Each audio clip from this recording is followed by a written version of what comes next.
Бул жерде курула турган аэробекет саатына 250 жүргүнчүнү өткөрө ала турган мүмкүнчүлүгү бар. 4 самолет коно турган, самолет тура турган орундары бар, стоянкасы бар.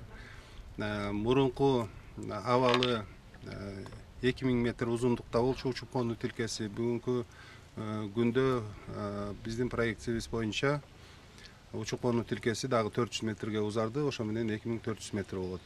Бул RG-85, ATR-72, 5 Q400 деген ушул сыяктуу баягы самолеттордун типтери коно алат да. Орундук менен айта турган болсок, бир 100-120 орундук самолеттор келип конуп учуп турат. Өзүнүн аты айтылып тургандай эле эл аралык аэропорт болуп атат. Эл аралык аэропорт дегенден кийин сөзсүз түрдө мына жакынкы ошол эле Ташкент, Алмата, Россиядан жүргүнчүлөр келип катталат.